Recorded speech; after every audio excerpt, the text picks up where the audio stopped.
Tajikistan এবং অস্ট্রেলিয়ার বিপক্ষে বিশ্বকাপ বাছাই ম্যাচের 29 সদস্যের দল ঘোষণা বাফুফের। নতুন মুখ মাসুক মিয়া জনি, তবে জায়গা হয়নি জাহিদ ও এমিলির। শেখ কামাল ক্লাব কাপের প্রথম সেমিফাইনালে মঙ্গলবার স্পিনঘর বাজানের মুখোমুখি হবে চট্টগ্রাম আবাহনী। দু দলেরই লক্ষ্য ফাইনাল। জ্বর থেকে সেরে উঠে প্রথমবারের মতো অনুশীলনে মাশরাফি। দক্ষিণ আফ্রিকার বিপক্ষে হোম সিরিজের জন্য প্রস্তুত হচ্ছে বাংলাদেশ নারী ক্রিকেট দল। জাতীয় ক্রিকেট লিগে 3 দিনই জয় পেয়েছে বরিশাল। রংপুরের বিপক্ষে ফলোঅনে ঢাকা, এগিয়ে আছে চট্টগ্রাম ও ঢাকা মেট্রো। এবং লা লিগায় এইবারের বিপক্ষে সুয়ারেজের হ্যাট্রিকে জয় বার্সার। ভ্যালেন্সিয়ার বিপক্ষে জয় পেল অ্যাথলেটিকো। ইপিএল এ অমীমাংসিতভাবেই শেষ হলো 170তম ম্যানচেস্টার ডার্বি।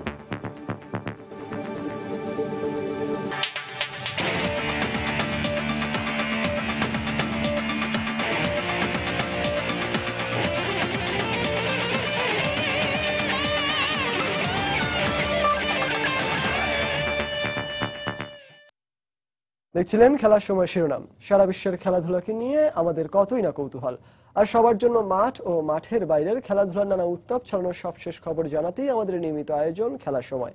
আর এই আয়োজনে আপনাদের সবাইকে স্বাগত জানাচ্ছি আমি সজল মিত্র রিচার্ড। শুরুতেই ফুটবল প্রসঙ্গ।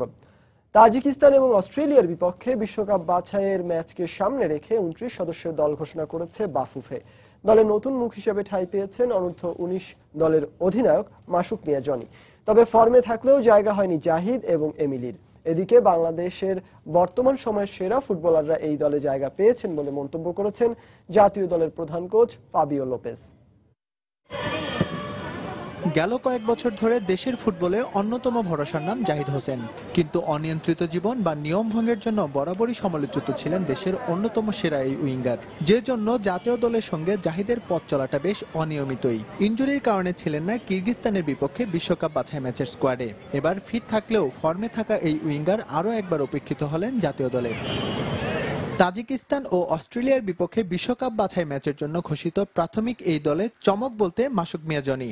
বাকিদের মোটামুটি সবাই ছিলেন গেল ম্যাচের স্কোয়াডে, যাদের নিয়ে আগামী 28 অক্টোবর অনুশীলন শুরু করবেন প্রধান কোচ। তবে তাজিকিস্তানের কন্ডিশনের কথা বিবেচনায় এনে ফুটবলারদের অনুশীলন চলবে বাফুফের আর্টিফিশিয়াল টার্ফে। আমার হাতে খুব বেশি একটা সময় নেই, তাই নতুনদের নিয়ে পরীক্ষা নিরীক্ষা করতে পারছি না। তবে এই দলে বাংলাদেশের বর্তমান সময়ের সেরা ফুটবলাররাই জায়গা পেয়েছে। এটা ঠিক, শেখ কামাল ক্লাব কাপে জাহিদ বেশ ভালো খেলছে, কিন্তু ক্লাব ম্যাচে 2-1 ম্যাচে ভালো খেলা মানেই সবকিছু নয়। পারফরমেন্সের ধারাবাহিকতা থাকতে হবে। শেখ কামাল আন্তর্জাতিক ক্লাব কাপে শেখ রাসেল থেকে ধারে চট্টগ্রাম আবাহনীর হয়ে খেলছেন জাহিদ। প্রথম ম্যাচে নিষ্প্রভ থাকলেও পরের 2 ম্যাচে অনেকটা একক প্রচেষ্টায় দলকে জিতিয়েছিলেন তিনি। একটি হ্যাট্রিক সহ করেছেন 4 গোল। তারপরও কেন জাতীয় দলে নেই জাহিদ, এমন প্রশ্নে এই উইঙ্গারের জবাবটাও বেশ সোজা সাপটা। এটা নিয়ে আমি কোনো হতাশা কিছু দেখি না। এটা আসলে আমি এগুলা কোনো আসলে আমি মাথায় নিতেছি না এগুলা নিয়ে, কারণ আমার ফুটবল আমি খেলতেছি। আগামী 12 নভেম্বর তাজিকিস্তানের বিপক্ষে বিশ্বকাপ বাছাইয়ের অ্যাওয়ে ম্যাচ খেলবে বাংলাদেশ, আর বঙ্গবন্ধু স্টেডিয়ামে অস্ট্রেলিয়ার বিপক্ষে ম্যাচটি অনুষ্ঠিত হবে 17 নভেম্বর। এস এম ইকবাল, সময় সংবাদ, ঢাকা। শেখ কামাল ক্লাব কাপের খবর। শেখ কামাল ক্লাব কাপের প্রথম সেমিফাইনালে মঙ্গলবার স্পিনঘর বাজানের মুখোমুখি হবে চট্টগ্রাম আবাহনী। এবারই প্রথম কোনো আন্তর্জাতিক আসরে অংশ নিয়েছে আফগান ক্লাবটি, তাই প্রথম আসরেই ফাইনালে খেলার লক্ষ্য স্পিনঘরের। অন্যদিকে নিজেদের সেরাটা দিয়ে ফাইনালে খেলার স্বপ্ন দেখছে স্বাগতিক চট্টগ্রাম আবাহনীও। চট্টগ্রামের এম এ আজিজ স্টেডিয়ামে দু দলের ম্যাচটি শুরু হবে সন্ধে 7:40। বিস্তারিত পার্থপ্রতিম বিশ্বাসের রিপোর্টে। দেশের ঘরোয়া লিগে বেশ কয়েক বছর ধরে খেললেও শিরোপা তো দূরে থাক, সেমিফাইনালও খেলা হয়নি চট্টগ্রাম আবাহনীর। আন্তর্জাতিক অঙ্গনেও নেই তেমন কোনো অর্জন, কিন্তু এবার গ্রুপ অফ ডেথ খ্যাত বি গ্রুপে পড়েও 2 জয়ে ঢাকার জায়ান্ট আবাহনীকে টুপকে সেমিফাইনালে জায়গা করে নিয়েছে চট্টগ্রামের দলটি। লক্ষ্য একটাই, শিরোপাহীন দলের তকমা মুছে সাফল্যের ধারায় ফেরা। শেষ মুহূর্তের অনুশীলনে তাই বেশ সিরিয়াস ছিল শফিকুল ইসলাম মানিকের শিষ্যরা। দলের কয়েকজন ফুটবলারের জ্বর ও ইনজুরি সমস্যা রয়েছে, তবে নিজেদের সেরাটা দিয়ে মাঠে লড়তে পারলে জয় পাওয়াটা অসম্ভব নয় বলে মনে করছেন স্বাগতিক কোচ। তাদের মানসিক যে শক্তি এবং সেটা মাঠে যদি প্রকাশ ঘটাতে পারে, আমার বিশ্বাস আমরা ইনশাল্লাহ ফাইনাল খেলবো। আফগানিস্তান দক্ষিণ এশিয়ার শক্তিশালী দল, শারীরিক দিক থেকেও আবাহনীর চেয়ে বেশ এগিয়ে স্পিনঘর বাজানের ফুটবলাররা, তাই তাদের হালকাভাবে নিচ্ছে না স্বাগতিকরা। টানা খেলার ধকল ও অনুশীলন অনুশীলনের জন্য যথেষ্ট সময় পাওয়া না গেলেও মাঠের লড়াইয়ে জয়ের ব্যাপারে বেশ আত্মবিশ্বাসী চট্টগ্রাম আবাহনীর অধিনায়ক এমিলি। অনেক স্ট্রং একটা দল, ওরা ভালো ফুটবল খেলে। আমরা যেটা প্লেয়াররা মনে করি যেটা ফাইনাল ম্যাচ, কারণ এখানে হারলে আপনি জানেন টুর্নামেন্ট থেকে বিদায়। তো আমরা আমাদের বেস্ট যে এফোর্ট সেটাই দিতে চাই। হোম গ্রাউন্ড হওয়ায় চট্টগ্রাম আবাহনী কিছুটা সুযোগ সুবিধা বেশি পেলেও জয়ের ব্যাপারে আত্মবিশ্বাসী স্পিংঘার বাজান। ওরা স্বাগতিক, তাই ওদেরকে সমীহ করেই মাঠে নামবো আমরা। তবে নিজেদের সেরাটা দিয়ে খেলতে পারলে আশা করি জয় নিয়েই ফাইনালে উঠতে পারবো। দলে কোনো ইনজুরি সমস্যাও নেই। গ্রুপ পর্বের মতো সেমিফাইনাল দুর্দান্ত খেলতে মরিয়া বাজানের ফুটবলাররা। আন্তর্জাতিক কিংবা ঘরোয়া ফুটবলে বড় কোনো সাফল্য নেই চট্টগ্রাম আবাহনীর। শেখ কামাল আন্তর্জাতিক ফুটবল টুর্নামেন্টের প্রথম সেমিফাইনালে আফগানিস্তানকে হারিয়ে ফাইনালে উঠতে চায় স্বাগতিকরা। সেক্ষেত্রে চট্টগ্রামের মাঠে নতুন কোনো ইতিহাস রচনা করবে চট্টগ্রাম আবাহনী, এই প্রত্যাশা এখন ফুটবল ভক্তদের। বন্দর মাঠ থেকে পার্থপ্রতিম বিশ্বাস, সময় সংবাদ, চট্টগ্রাম। ডেঙ্গু জ্বর থেকে সেরে ওঠার পর প্রথমবারের মতো অনুশীলন করেছেন বাংলাদেশ জাতীয় ক্রিকেট দলের ওয়ানডে ও টি-20 অধিনায়ক মাশরাফি বিন মুর্তজা। প্রথম দিনের অনুশীলন শেষে স্বাস্থ্য পরীক্ষার পর মাশরাফির শারীরিক অবস্থা আগের চেয়ে বেশ ভালো বলে জানান জাতীয় দলের ফিজিও। পাশাপাশি আগামী কয়েকদিন তিনি হালকা অনুশীলন করবেন বলে জানিয়েছেন।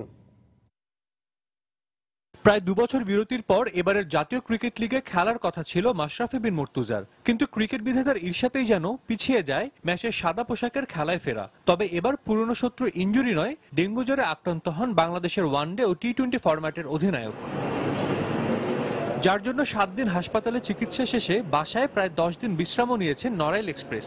অবশেষে চিকিৎসক ও জাতীয় দলের ফিজিওর পরামর্শে আবারও অনুশীলনে ফিরেছেন টাইগার অধিনায়ক।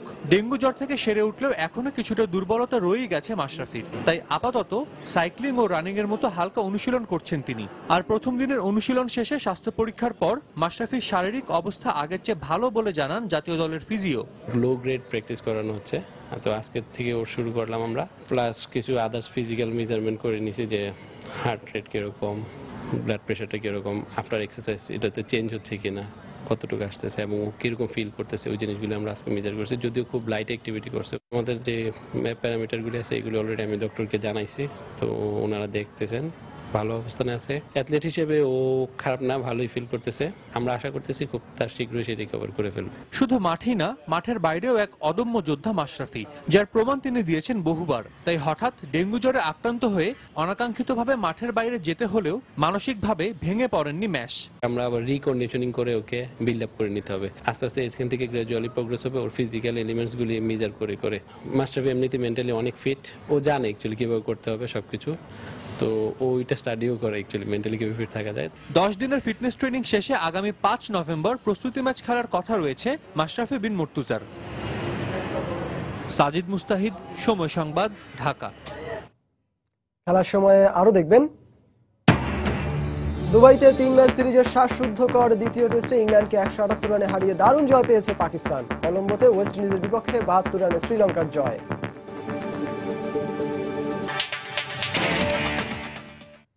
এবার বাংলাদেশ নারী ক্রিকেট দলের খবর। পাকিস্তান সফরের পর এবার হোম সিরিজে প্রতিপক্ষ দক্ষিণ আফ্রিকা, আর সে কারণে বেশ ভালোভাবেই নিজেদের প্রস্তুত করছে বাংলাদেশ জাতীয় নারী ক্রিকেট দল। ফিটনেস আর ব্যাটিংয়ে ঘাটতি থাকায় অনুশীলনে আপাতত সেদিকেই মনোযোগী সালমা জাহানারারা। তবে প্রস্তুতির জন্য মাঠের অভাবে পর্যাপ্ত ম্যাচ খেলতে না পারার কিছুটা আক্ষেপ রয়েছে তাদের।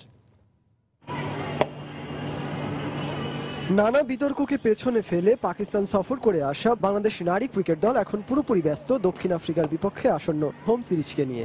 এর পাশাপাশি আগামী 28 নভেম্বর থেকে থাইল্যান্ডে অনুষ্ঠিত হতে যাওয়া টি-20 বিশ্বকাপ বাছাই পর্ব তো রয়েছেই। মিরপুর একাডেমি মাঠে সে কারণেই চলছে তাদের কঠোর অনুশীলন।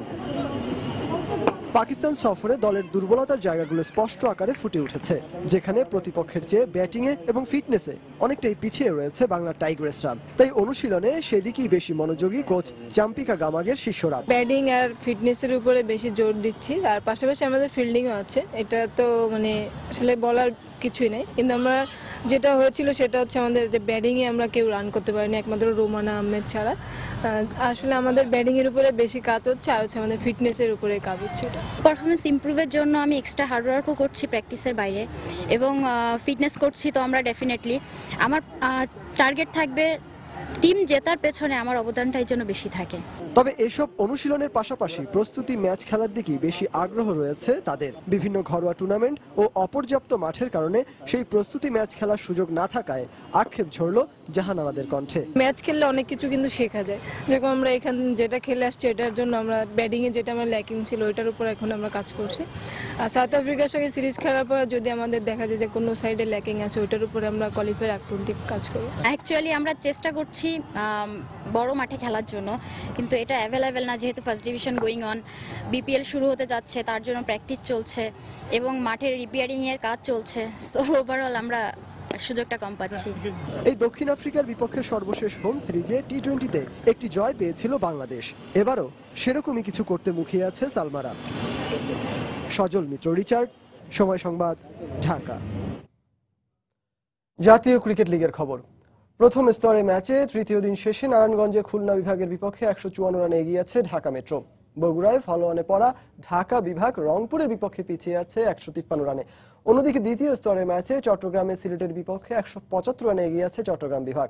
আর রাজশাহীতে মাত্র 3 দিনই স্বাগতিকদের বিপক্ষে 8 উইকেটের বিশাল জয় তুলে নিয়েছে বরিশাল। প্রথম স্তরের ম্যাচে নারায়ণগঞ্জে 4 উইকেটে 204 রান নিয়ে খেলতে নামা খুলনা এদিনও তাদের ব্যাটিং ধারাবাহিকতা ধরে রাখে। খুলনার হয়ে 275 বলে 163 রানের দারুণ ধৈর্যশীল ইনিংস খেলেন ওপেনার ইমরুল কায়েস। পাশাপাশি উইকেট রক্ষক ব্যাটসম্যান নুরুল হাসানের 76 রানের কল্যাণে 367 রানের সংগ্রহ পায় খুলনা। জবাবে ব্যাট করতে নেমে মেহেদি মারুফ ও শামসুর রহমান শুভর দুর্দান্ত শুরুর পরও দিন শেষে 122 রানে 5 উইকেট হারিয়ে ধুঁকছে ঢাকা মেট্রো।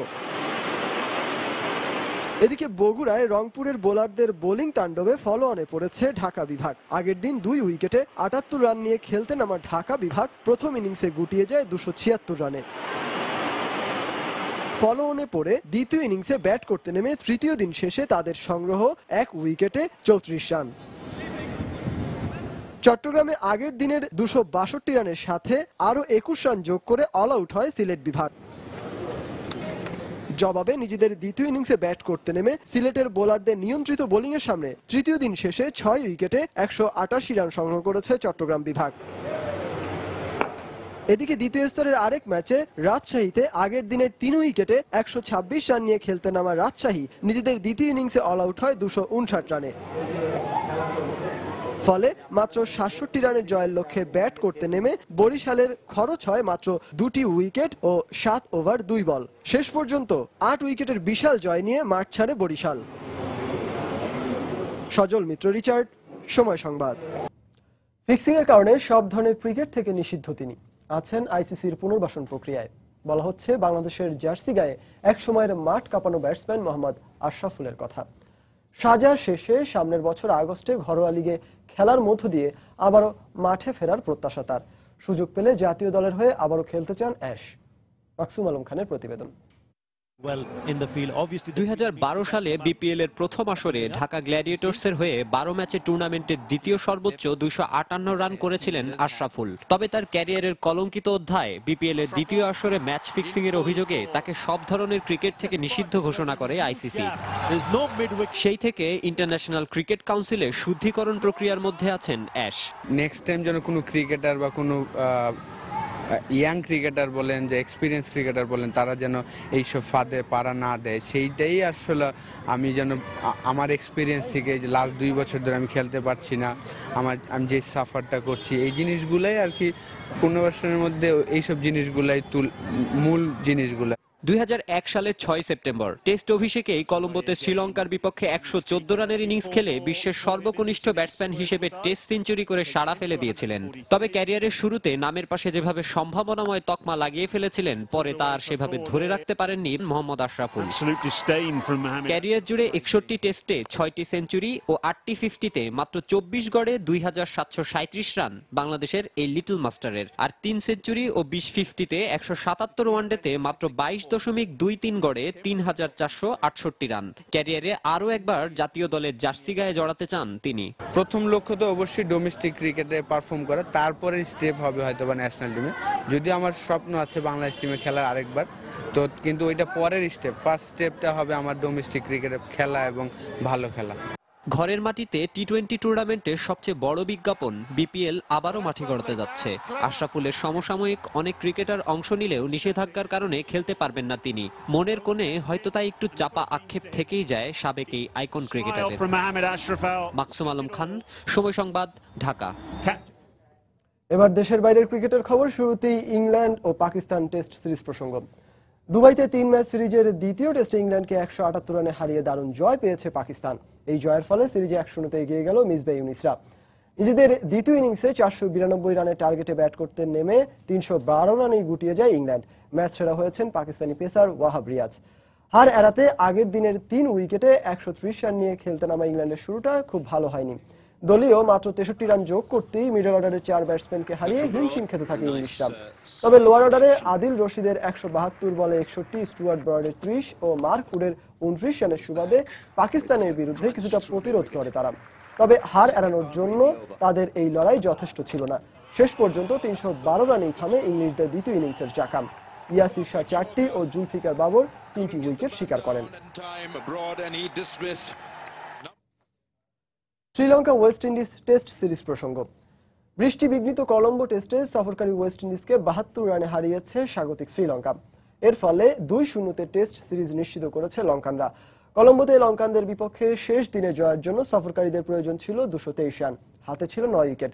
কিন্তু হেরাথের বিধ্বংসী বোলিংয়ে 171 রানে গুটিয়ে যায় ক্যারিবীয়রা। বৃষ্টির কারণে মাঠে গড়ায়নি কলম্বো টেস্টের চতুর্থ দিনের খেলা। ফলে শেষ দিনে 223 রানের জয়ের লক্ষ্যে মাঠে নামেন তৃতীয় দিনের 2 অপরাজিত ব্যাটসম্যান হোপ ও ব্রাভো। আগের দিনের সাথে 18 রান যোগ করে ব্যক্তিগত 35 ও দলীয় 80 রানে সাজঘরে ফেরেন হোপ। এরপরে স্কোর বোর্ডে 44 রান যোগ করতেই ফিরে যান স্যামুয়েলস, ব্ল্যাকউড ও রামদিন। তবে অন্য প্রান্তে ক্যারিয়ারের 14তম টেস্ট 50 তুলে নিয়ে ব্রাভো ফেরেন 61 রান করেন। এরপর হেরাথের স্পিন ঘূর্ণিতে দ্রুত উইকেট হারাতে থাকে ক্যারিবীয়রা। শেষ উইকেটে বিসহ ও ওয়েরিক্যান জুটির 33 রানে হারের ব্যবধান কমিয়েছে মাত্র।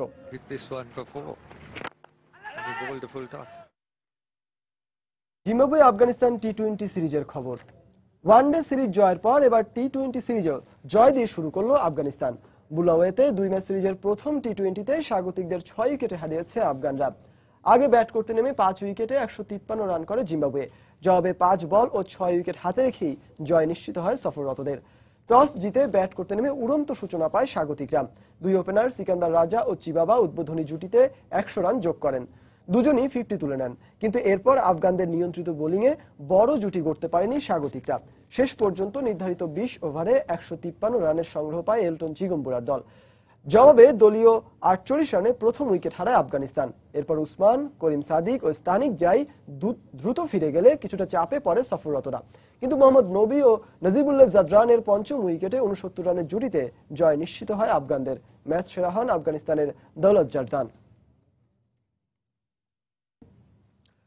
এবার 12তম এসএ গেমসের টেবিল টেনিসের প্রস্তুতির খবর। আলোক স্বল্পতা, শীতাতপ নিয়ন্ত্রণ ব্যবস্থাপনার অপ্রতুলতা ও পর্যাপ্ত সরঞ্জামের অভাবের মধ্য দিয়ে চলছে ভারতে অনুষ্ঠিত হতে যাওয়া এসএ গেমসের টেবিল টেনিসের প্রস্তুতির ক্যাম্প। এতে বাধাগ্রস্ত হচ্ছে অ্যাথলেটদের অনুশীলন। এছাড়া সমস্যাগুলো দ্রুত সমাধান করা না গেলে খেলোয়াড়দের পদক প্রাপ্তির সম্ভাবনা কমে যাবে বলে মনে করছেন কোচ। তবে এ ব্যাপারে বারবার ফেডারেশন বা জাতীয় ক্রীড়া পরিষদকে জানিয়ে কোনো সুফল মেলেনি। নিয়ামতুল্লাহ বাবুর রিপোর্ট। অলিম্পিক, কমনওয়েলথ, এশিয়ান বা সাফ গেমসের সময় আসলেই ফেডারেশন ও সংশ্লিষ্টরা অ্যাথলেটদের কাছে পদকের দাবি করেন। তবে তা পাওয়ার জন্য সুযোগ সুবিধা দেওয়ার ব্যাপারে কোনো মাথা ব্যথা থাকে না তাদের। গুলিস্তানের ইনডোর স্টেডিয়ামে অনুশীলনরত টেবিল টেনিস ক্যাম্পের দিকে তাকালেই তা স্পষ্ট হয়ে ওঠে। অনুশীলনের সুবিধার্থে 12টি শক্তিশালী বাল্ব থাকলেও জ্বলছে মাত্র 5টি। এতে আলোক স্বল্পতার কারণে মাথা ব্যথা, চোখ ব্যথা থেকে শুরু করে বেশি সময় ধরে অনুশীলন করতে পারছেন না অ্যাথলেটরা। পাশাপাশি ইনডোর স্টেডিয়ামের অপরিহার্য সুবিধা হিসেবে শীতাতপ নিয়ন্ত্রণ ব্যবস্থার জন্য 60টি এসি থাকলেও চলছে না একটিও। এমন অবস্থায় প্রচন্ড গরমে দীর্ঘ সময় ধরে অনুশীলন করতে হচ্ছে খেলোয়াড়দের। নেই বল, ব্যাট সহ অন্যান্য সরঞ্জামের পর্যাপ্ত সরবরাহ। আমাদের প্রস্তুতি খুব একটা ভালো হয়নি, কারণ আমাদের সর্বপ্রথম আমাদের যে মেইন জিনিস আমাদের খেলার সরঞ্জাম, আলো সংকট তো আপনার দেখতে পাচ্ছেন।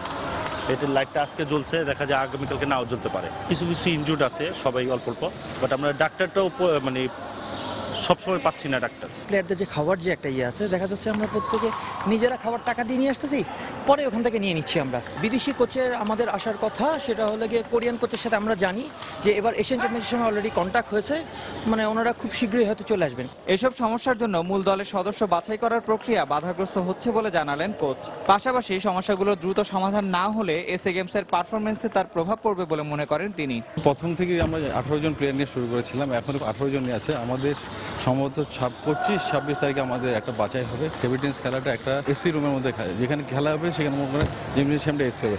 আমাদের এখানে প্রচন্ড গরম, আমরা কিন্তু এখন উডেন ফ্লোরে খেলতেছি স্টিল, কিন্তু আমাদের কিন্তু ম্যাট দিয়ে খেলার কথা, কিন্তু আমাদের ম্যাটটা কিন্তু গোছানো আছে। প্রতিদিন মনে করেন প্রতিদিনই আমরা বলতেছি, ফেডারেশনকে বলতেছি, ফেডারেশনও বুঝতেছে, কিন্তু ফেডারেশন কিছু করতে পারতেছে না। খেলায় যদি বিঘ্ন হয় তাহলে তো আমাদের সিলেকশনে একটা বিশাল বাধা এসে পড়বে। এদিকে কাঠের মেঝের ভাঙা অংশের কাজও অর্থের অভাবে মাঝপথে থেমে গেছে, তাই সকল সমস্যা দ্রুত সমাধানের দাবি সংশ্লিষ্টদের। নিয়ামতুল্লাহ বাবু, সময় সংবাদ, ঢাকা। এবার আন্তর্জাতিক ফুটবল প্রসঙ্গ, শুরুতেই লা লিগার খবর। বার্সেলোনার ঘরের মাঠ ন্যু ক্যাম্পে এইবারের বিপক্ষে লুইস সুয়ারেজের হ্যাটট্রিকে 3-1 গোলে জয় পেয়েছে র্যাকিটিচ নেইমাররা। এবারের মৌসুমে এটি সুয়ারেজের প্রথম হ্যাটট্রিক। আরেক ম্যাচে নিজেদের মাঠ ভিসেন্তে ক্যালদেরনে ভ্যালেন্সিয়াকে 2-1 গোলে হারিয়েছে অ্যাটলেটিকো মাদ্রিদ। লিগ টেবিলের নিচের সারির দল এবারের মৌসুমটা বেশ ভালোভাবে শুরু হয়েছিল। 8 ম্যাচে মাত্র একটিতে হারের স্বাদ পাওয়া দলটি নবম ম্যাচে ন্যু ক্যাম্পে মুখোমুখি হয় বর্তমান চ্যাম্পিয়ন বার্সেলোনার। প্রতিপক্ষের ঘরের মাঠ হলেও গোলের লড়াইয়ে প্রথমেই এগিয়ে যায়। 48 মিনিটে আবারও সতীর্থ নেইমারের বাড়িয়ে দেওয়া বলকে জালে পাঠান লুইস সুয়ারেজ। বার্সেলোনা এগিয়ে যায় 2-1 গোলে। ম্যাচের 83 মিনিটে প্রতিপক্ষের খেলোয়াড়দের অবৈধভাবে লা লিগার অপর ম্যাচে অ্যাটলেটিকো মাদ্রিদের আতিথ্য নেয় ভ্যালেন্সিয়া। ঘরের মাঠ ভিসেন্তে ক্যালদেরনে খেলা হওয়ায় সিমেওনের শিষ্যরা শুরু থেকেই চাপের মুখে রাখে ভ্যালেন্সিয়াকে। আক্রমণ পাল্টা আক্রমণের মাঝে ম্যাচের 32 মিনিটে প্রথম গোলের দেখা পায় স্বাগতিকরা। ফিলিপ লুইসের বাড়িয়ে দেয়া বলকে স্ট্রাইকার মার্টিনেজ প্রতিপক্ষের জালে পাঠালে এগিয়ে যায় রোজি ব্লাঙ্কোসরা। বিরতির 5 মিনিট আগে আবারও গোলের আনন্দে মেতে ওঠে অ্যাটলেটিকো মাদ্রিদের ভক্তরা। আরেক স্ট্রাইকার ফিয়েরা কারাস্কোর গোলে 2-0 লিড নিয়ে বিরতিতে যায় সিমিওনের শিষ্যরা। বিরতি থেকে ফিরে ভ্যালেন্সিয়া কিছুটা আক্রমণাত্মক খেলা শুরু করে। ফলস্বরূপ ম্যাচের 72 মিনিটে পেনাল্টি থেকে আলকাসারের করা গোলে ব্যবধান কমায় ভ্যালেন্সিয়া। বাকি সময় আর কোনো গোল না হওয়ায় 2-1 গোলের জয় নিয়েই মাঠ ছাড়ে অ্যাটলেটিকো মাদ্রিদ। নিয়ামতুল্লাহ বাবু, সময় সংবাদ। এবার ইংলিশ প্রিমিয়ার লিগের খবর। অমীমাংসিতভাবেই শেষ হলো মর্যাদার 170তম ম্যানচেস্টার ডার্বি। গোলশূন্য ম্যাচে পয়েন্ট ভাগাভাগি করেছে ইংলিশ জায়ান্টরা। ফলে 10 ম্যাচে 22 পয়েন্ট নিয়ে গোল ব্যবধানে এগিয়ে থেকে টেবিলের শীর্ষস্থানে অবস্থান করছে পেল্লিগ্রিনি শিষ্যরা। আর সমান ম্যাচে 20 পয়েন্ট নিয়ে টেবিলের 4র্থ স্থানে রয়েছে ভ্যানহলের শিষ্যরা। এদিকে সাউদাম্পটনের সাথে 1-1 গোলে ড্র করে হোঁচট খেয়েছে লিভারপুল। ফলে 10 ম্যাচে 14 পয়েন্ট নিয়ে টেবিলের নবম স্থানে রয়েছে অল রেডরা। পরিসংখ্যানের পাতায় পিছিয়ে থেকে নগর প্রতিদ্বন্দ্বী ম্যানচেস্টার ইউনাইটেডের ঘরের মাঠ ওল্ড ট্রাফোর্ডে আতিথ্য নেয় ম্যানচেস্টার সিটি। টানা 7 ম্যাচ জয় পাওয়া সিটিজেনরা এদিন ছিল অনেকটাই ম্লান। অ্যাগুইরো ও সিলভার অভাব স্পষ্টই ফুটে ওঠে সফরকারীদের আক্রমণ ভাগে। অন্যদিকে অ্যান্টনি মার্শাল ও ওয়েন রুনির ব্যর্থতায় ফিকে করে দেয় রেড ডেভিলদের আক্রমণ ভাগ। ফলে হাই ভোল্টেজ ম্যাচটি কেন্দ্রীভূত হয়ে পড়ে মধ্যমাঠে। তবে ম্যাচের 12 মিনিটে পেল্লিগ্রিনি শিষ্যদের এগিয়ে নেওয়ার সহজ সুযোগ হারায় ব্রাজিলিয়ান মিডফিল্ডার ফার্নান্দিনহো। ব্যর্থতার তালিকা 45 মিনিটে আরো বড় করেন ইয়াইয়া তোরে। অন্যদিকে স্বাগতিকদের হয়ে গোলের সহজ সুযোগ হারান মর্গান স্নাইডারলিন। ফলে দু দলের স্ট্রাইকারদের ব্যর্থতায় গোলশূন্যভাবেই শেষ হয় মর্যাদার ম্যানচেস্টার ডার্বি। এদিকে দিনের অপর ম্যাচে লিভারপুল বস ইয়র্গেন ক্লপের অ্যানফিল্ডের অভিষেকটা ভালো হলো না। বাজে সময় পার করা অলরেডরা আতিথ্য দেয় সাউদাম্পটনকে। বল দখলের লড়াই কিংবা সফরকারীদের রক্ষণভাগে হানা সবকিছুতে এগিয়ে থাকলেও প্রথমার্ধে গোলের দেখা পায়নি স্বাগতিকরা। দ্বিতীয়ার্ধে গোলের জন্য মরিয়া দু দলের আক্রমণ পাল্টা আক্রমণে জমে ওঠে লড়াই। 77 মিনিটে স্বাগতিকদের প্রায় 45,000 সমর্থককে আনন্দের উপলক্ষ এনে দেন কঙ্গোর স্ট্রাইকার ক্রিশ্চিয়ানো বেন্টিক। জেমস মিলারের ক্রস থেকে হেড করে স্বাগতিকদের লিড এনে দেন 24 বছর বয়সী এই স্ট্রাইকার।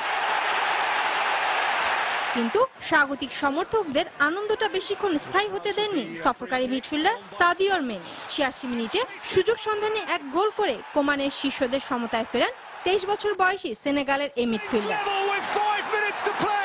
এরপর আক্রমণ পাল্টা আক্রমণ থেকে আর কোনো গোল না হলেও ম্যাচের শেষ মুহূর্তে দুটি হলুদ কার্ডের কারণে মাঠ ছাড়তে হয় সফরকারীদের নায়ক মেনেকে। ফলে এক-একে সমতা নিয়ে মাঠ ছাড়ে দুদল। শায়লা পারভিন, সময় সংবাদ। এবার টেনিস। সাংহাই ওপেনের দ্বিতীয় রাউন্ডে উঠেছেন 5টি গ্র্যান্ড স্ল্যাম জয়ী মারিয়া শারাপোভা। দীর্ঘদিন পর ইনজুরি থেকে ফিরে আগ্নেয়াস্কা রাদামোস্কাকে হারিয়েছেন তিনি। পা ও হাতের ইনজুরির কারণে উইম্বলডনের পর আর কোনো টুর্নামেন্টে অংশ নিতে পারেননি শারাপোভা। তবে ইনজুরি থেকে ফিরেই সাংহাই ওপেনের রেড গ্রুপে থেকে দ্বিতীয় রাউন্ড নিশ্চিত করেছেন এই রুশ সুন্দরী। তবে পোল্যান্ডের টেনিস তারকা রাদামোস্কার বিপক্ষে জয়ের জন্য ঘাম ঝরাতে হয়েছে মাশাকে। 2 ঘন্টা 40 মিনিটের লড়াইয়ে প্রথম সেট 4-6 গেমে জয় তুলে নিয়ে এটিপি র্যাঙ্কিং এর 6ষ্ঠ নম্বরে থাকা রাদামোস্কা কিন্তু দ্রুতই লড়াইয়ে ফেরেন শারাপোভা। 6-3 ও 6-4 গেমে দ্বিতীয় ও তৃতীয় সেটের সাথে দ্বিতীয় রাউন্ডের টিকিট নিশ্চিত করেন এই রুশ সুন্দরী।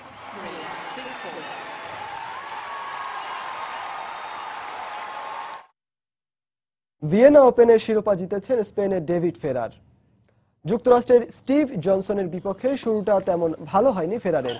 প্রথম সেটে 4-6 গেমে হেরে যান ফেরার, তবে পরের সেটেই ঘুরে দাঁড়ান এই স্প্যানিশ। 6-4 গেমে দ্বিতীয় সেটে জয়ের পর দ্বিতীয় সেটে 7-5 গেমে জিতে শিরোপার উল্লাসে নেচে ওঠেন ফেরার। 33 বছর বয়সী ফেরারের এবছর এটি পঞ্চম শিরোপা।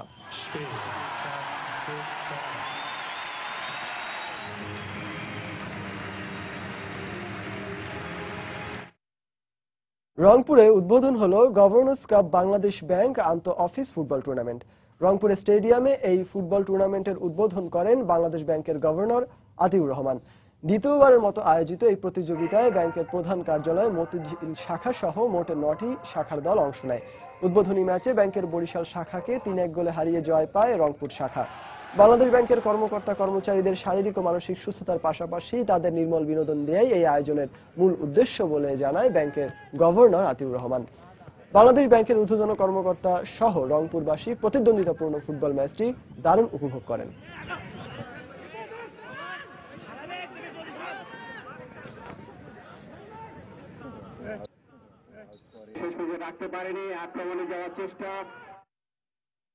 নড়াইলে হয়ে গেল আইজিপি কাপ আন্তঃথানা যুব কাবাডি প্রতিযোগিতা। সোমবার বিকেলে জেলার ভিক্টোরিয়া কলেজের পাশে সুলতান মঞ্চ চত্বরে প্রতিযোগিতার আয়োজন করা হয়। জমজমাট এই কাবাডি প্রতিযোগিতায় নড়াইল সদর, লোহাগড়া, নড়াগতি ও কালিয়া এই 4টি থানা অংশ নেয়। তবে নকআউট পদ্ধতির এই খেলায় ফাইনালের লড়াইয়ে মুখোমুখি হয় কালিয়া ও নড়াগতি থানার খেলোয়াড়রা। তুমুল প্রতিদ্বন্দ্বিতাপূর্ণ খেলায় নড়াগতি থানাকে 23-21 পয়েন্টে হারিয়ে চ্যাম্পিয়ন হয় কালিয়া থানা। নড়াইল জেলা ক্রীড়া সংস্থার উদ্যোগে জেলা পুলিশের সহযোগিতা ও বাংলাদেশ কাবাডি ফেডারেশনের ব্যবস্থাপনায় এ প্রতিযোগিতার আয়োজন করা হয়। খেলা শেষে বিজয়ী দলের হাতে ট্রফি তুলে দেন অনুষ্ঠানের প্রধান অতিথি খুলনা রেঞ্জের ডিআইজি এস.এম. মনিরুজ্জামান।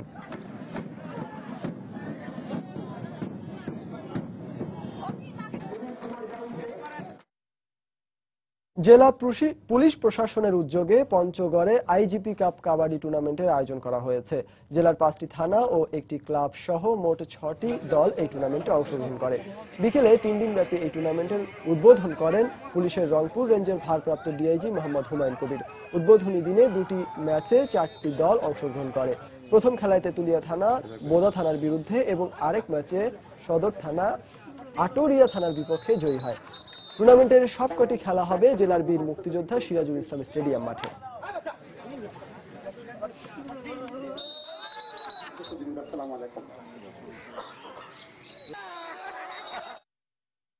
কুমিল্লায় শুরু হয়েছে আন্তঃজেলা ইনডোর ও গ্রামীণ খেলা। জেলা জিমনেশিয়ামে ব্যতিক্রমী আয়োজনের উদ্বোধন করেন স্থানীয় জেলা প্রশাসক। কুমিল্লা জেলা মহিলা ক্রীড়া সংস্থার আয়োজনে ব্যতিক্রমী ইনডোর ও গ্রামীণ খেলা আয়োজিত হয়, যাতে অংশ নিয়েছে জেলার 16টি উপজেলার প্রায় 50টি শিক্ষা প্রতিষ্ঠানের শিক্ষার্থী ও শিক্ষকরা। প্রায় শতাধিক শিক্ষার্থী অংশ নেয় গ্রামীণ খেলা বৌচি ও গোল্লা ছুটে। এছাড়া ইনডোর, ক্যারমবোর্ড, দাবা ও ব্যাডমিন্টনে শিক্ষার্থীদের পাশে অংশ নেন শিক্ষকরাও।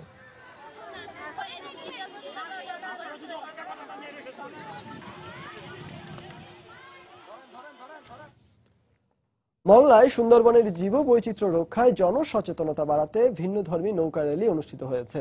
বিকেলে পশুর নদীর লাউ ডোপ এলাকায় এই নৌকা র্যালি অনুষ্ঠিত হয়। এ সময় শতাধিক নৌকায় বিভিন্ন শ্রেণী পেশার মানুষ অংশগ্রহণ করে। এ সময় তাদের হাতে ছিল নানা রকম সচেতনতামূলক প্ল্যাকার্ড ও ফেস্টুন। ইউরোপিয়ান ইউনিয়নের সহযোগিতায় কনসার্ন ওয়ার্ল্ড ওয়াইড ও জাগ্রত যুব সংঘ এ প্রচার অভিযানের আয়োজন করে।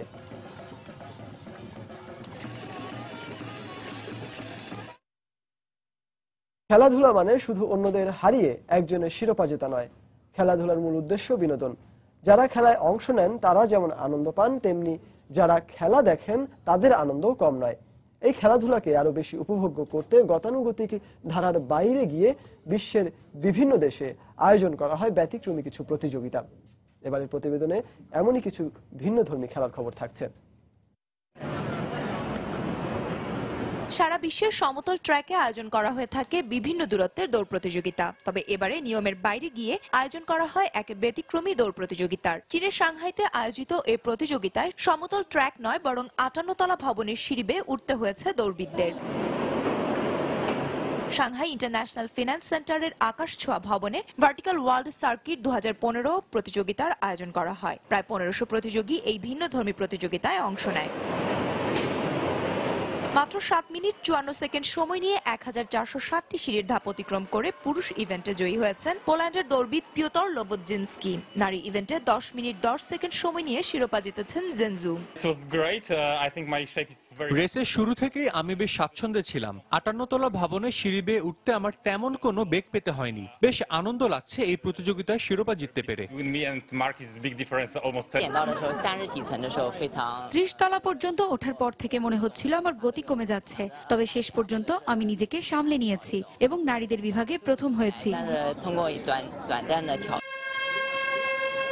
৬ ডিসেম্বর সাংহাইতে ভার্টিক্যাল ওয়ার্ল্ড সার্কিট ২০১৫ প্রতিযোগিতার ফাইনাল অনুষ্ঠিত হবে। এবারে প্রতিযোগিতার বিস্তৃতি সমতল মাটি, পানি আর এবড়োথেবড়ো পাহাড়ি গণ্ডি ছাড়িয়ে পৌঁছেছে আকাশেও। পাখির মতো ওড়ার ক্ষমতা না থাকলেও বাতাস ভর্তি কৃত্রিম পাখা লাগিয়ে আকাশে রেসের আয়োজন করেছে অভিযান প্রিয় মানুষ। আমেরিকার ক্যালিফোর্নিয়ায় দ্বিতীয়বারের মতো হয়ে গেল উইংসুট নামের দুঃসাহসিক এ প্রতিযোগিতা। সমুদ্রপৃষ্ঠ থেকে ৮০০০ ফুট উচ্চতায় থাকা হেলিকপ্টার থেকে বিশেষ পোশাকে সজ্জিত অ্যাথলেটদের লাফিয়ে পড়তে হয়। এরপর ৬৫০০ ফুট ও ৩৫০০ ফুট দূরত্বের মাঝে তৈরি ৫টি এয়ারগেট অতিক্রম করতে হয়। অভিনব এ খেলায় ১৮টি দেশের ৪০ জন প্রতিযোগী অংশ নেয়। ফাহমিদা শম্পা, সময় সংবাদ। এ পর্যায়ে খেলার সময় শীর্ষ সংবাদগুলো জানিয়ে দিচ্ছি আরো একবার। তাজিকিস্তান এবং অস্ট্রেলিয়ার বিপক্ষে বিশ্বকাপ বাছাই ম্যাচের ২৯ সদস্যের দল ঘোষণা বাফুফের। নতুন মুখ মাসুক মিয়া জনি, তবে জায়গা হয়নি জাহিদ ও এমিলির। শেখ কামাল ক্লাব কাপের প্রথম সেমিফাইনালে মঙ্গলবার স্পিনঘর বাজারের মুখোমুখি হবে চট্টগ্রাম আবাহনী। দু দলের লক্ষ্য ফাইনাল।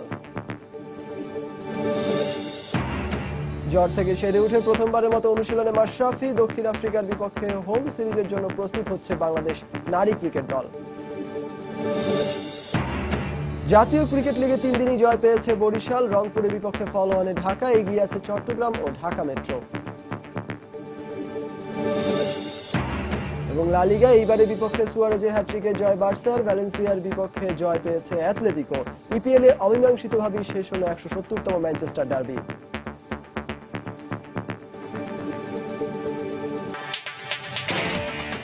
দর্শক, এই ছিল খেলার সময়ের এখনকার আয়োজন। যে কোনো খবর পেতে ভিজিট করুন সময়নিউজ.tv। আর খেলার জগতের সব খবর, সবশেষ খবর জানতে সঙ্গে থাকুন সময়।